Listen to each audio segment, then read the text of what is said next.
Hello बच्चों, EMC में आपका स्वागत है। अब क्वेश्चन नंबर है, देखिए एक्सरसाइज 6.2 क्वेश्चन नंबर 3। सिद्ध करो एफ एक्स बराबर साइन एक्स से प्रदत्त फलन। 3 पार्ट दिए। नंबर ए 0 से π/2 पर वर्धमान है। नंबर बी π/2 से पाई पर ह्रासमान है। 0 से पाई पर ना तो वर्धमान है और ना ही ह्रासमान है। तो देखिए इसमें प्रश्न पढ़ने की जरूरत है। देखिए ये 0 से π/2 यानी पहला चतुर्थांश हुआ, 0 से 90, फिर 90 से 180 ये दूसरा चतुर्थांश हुआ, फिर संपूर्ण अंतराल यानी 0 से पाई दोनों मिला के, इस पर ना तो वर्धमान है ना ह्रासमान है। ठीक, हाँ, तो अभी एक सिद्ध ऐसे सवाल कर चुके हैं। तो एफ एक्स दिया आपका साइन एक्स, इसका एफ डैश एक्स आया, साइन का होता कॉस एक्स। अब देखिए ये कॉस एक्स पहले चतुर्थांश में प्रथम है, 0 से π/2 तो प्रथम चतुर्थांश कैसा होता, धनात्मक। पहले चतुर्थांश में सभी पॉजिटिव होते हैं, तो सभी धनात्मक है। इसका मतलब एफ डैश एक्स कैसा हुआ, प्लस, अतः ये वर्धमान हुआ। तो कॉस एक्स है, कॉस एक्स धनात्मक। अब ये देखिए दूसरा बी पार्ट है, π/2 से पाई यानी ये दूसरा चतुर्थांश हुआ। 90 से 180 के बीच में दूसरा, द्वितीय चतुर्थांश में कॉस माइनस होता है, एफ डैश एक्स है तो ये माइनस होता है, इसका मतलब ये निगेटिव हुआ। तो F dash x is negative आता है, ये आसमान हुआ। अब पूरे अंतराल पे निकाल लो। कुल अंतराल 0 से पाई यानी पहले से और लास्ट 0 से लेकर पाई, कुल अंतराल पर। अब ये विपरीत चिन्ह, ये वर्धमान ये आसमान, तो कुल मिला के न वर्धमान हुआ, कुल अंतराल 0 से पाई पर न वर्धमान है और न आसमान है। ठीक है, कुल अंतराल पर अगर निरंतर होता तो बन जाता काम। अब देखिए क्वेश्चन नंबर है 4। इसमें क्या करना है, अंतराल ज्ञात करना है जिसमें एफ एक्स बराबर 2x² - 3x। कब ज्ञात करना है, पहले में वर्धमान है तो अंतराल ज्ञात करना है, और बी में ह्रासमान है तब अंतराल ज्ञात करना है। तो देखिए कैसे करेंगे। पहले तो एफ एक्स लेंगे। एफ एक्स आपका 2x² - 3x, इसका अवकलन किया तो एफ डैश एक्स, इसका x² का 2x, 2 पहले से 2 दूनी 4x, x का 1 होता -3 आया, तो 4x - 3 आया इसका अवकलन। अब इसमें पहले पार्ट में वर्धमान के लिए इसका मान एफ डैश एक्स का मान 0 से बड़ा होना चाहिए। 0 से बड़ी संख्याएं कैसी होती हैं, धनात्मक, तो ये धनात्मक होना चाहिए नहीं 0 से बड़ा। तो एफ डैश एक्स का मान 4x - 3, तो ये पक्षांतर किया, माइनस इधर प्लस हुआ, x 3/4 यानी x का मान 3/4 से बड़ा होना चाहिए। 3/4 से बड़ी संख्या कोई लिमिट तो यानी अनंत आ गई, बड़ी इधर होती है, बड़ी दाईं तरफ, तो दाईं अनंत आया 3/4। ये कैसे वर्धमान के लिए अंतराल आया। अब ह्रासमान के लिए देखिए, ह्रासमान के लिए ये कैसा होना चाहिए, निगेटिव, तो इसका मतलब निगेटिव 0 से छोटा। तो फिर रखो ये 3 इधर पहुंचा तो 3/4, एक्स का मान इससे छोटा, छोटा का मतलब बाईं ओर, तो 3/4 से माइनस अनंत तक। ठीक है, जैसे ये संख्या रेखा हमने बनाई, ये 0 है, 3/4 मान लिया ये है, इसके इधर तो कैसा निगेटिव आएगा, ये घटता हुआ आएगा, तो इस पर होगा कैसा ह्रासमान, और 3/4 से प्लस की तरफ ये वर्धमान होगा।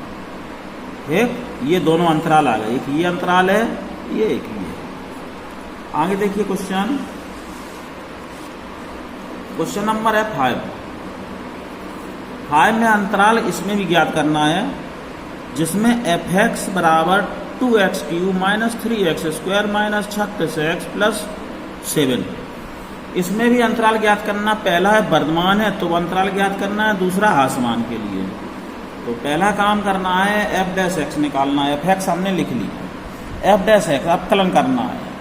3x³ का तो 3x², तो 3 दूनी 6x² माइनस ये 2 आगे आएगा 2x होता, 3 दूनी 6x, ये x का मान -36 अचर का 0 अवकलन होता है।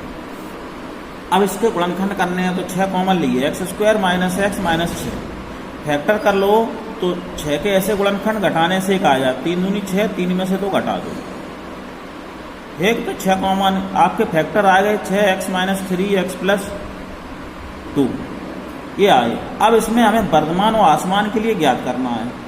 तो वर्धमान के लिए क्या, पहले हमने 0 अंतराल निकाल लिया, x - 3 2 गुणनखंड हैं, ऐसे डायरेक्ट नहीं समझ में आएगा, तो x - 3 = 0, x = 3 आया, और यहाँ पर x = -2 आया।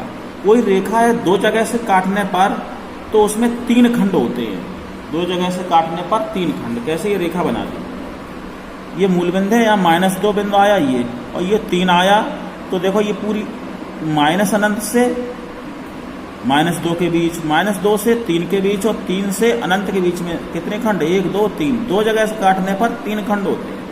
तो इसमें 3 अंतराल बने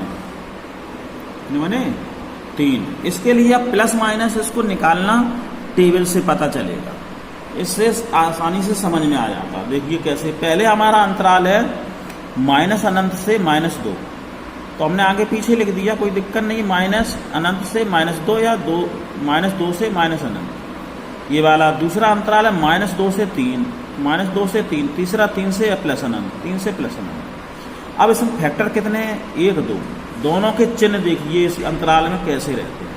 तो x - 3 का चिन्ह, x + 2 का चिन्ह, यहाँ f' का चिन्ह देखो कैसा आता है, ये डिपेंड करता है, f' इन दोनों का गुणा है, तो दोनों गुणा करने से क्या आएगा। अब देखिए इसमें अंतराल है माइनस अनंत से -2 के बीच में, -2 से इधर संख्याएं और कम होगी, -3 आएगा, -3 ही रख दो, यहाँ -3 रखेंगे तो माइनस की संख्या मिलेगी, -6 हो जाएगी। तो ये जब इस अंतराल में आएगा तो ये कैसा चिन्ह मिलेगा, माइनस। अब माइनस यहाँ पर हमने कितना 3 ही रखा था, -3 यहाँ रखेंगे तो ये भी माइनस हो जाएगा। अब ये इन दोनों का गुणा करेंगे तो माइनस गुणे माइनस, ये f' आपका प्लस हुआ, ऐसा हुआ प्लस, दोनों गुणनफल है यहाँ पर, तो प्लस हो गया। इसका मतलब इस पर तो आपका हो गया वर्धमान। अब दूसरा अंतराल -2 से -3, -2 से इधर बढ़ रहे हैं तो -1 ही रख लो, या 0 2 कुछ भी संख्या रख सकते हैं इसके बीच की, तो -1 हमने रखा है, इसमें रखो -1, तो ये माइनस ही रहेगा। यहाँ माइनस रेखा, ये प्लस हो गया, -1 2 में से 1 घटिया, 1 बचा प्लस का, ये प्लस बचा, ये माइनस गुणा किया तो माइनस आया। इस पर आसमान हुआ इस अंतराल पर। अब तीसरा अंतराल है 3 से अनंत।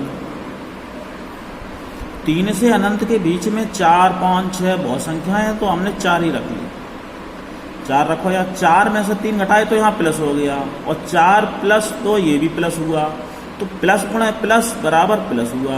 तो इस पर वर्धमान, यानी 2 अंतराल पर आपका वर्धमान है, तो वही लिखना है। नंबर ए में क्या पूछा था, वर्धमान, तो ए में अंतराल वर्धमान के लिए कौन सा अंतराल है, -2 से -अनंत, यूनियन लगा दिया 3 से अनंत, इन पर तो वर्धमान है। और बी पे आसमान -2,3 पर कैसा है, आसमान। यही आपका आंसर हो गया। धन्यवाद।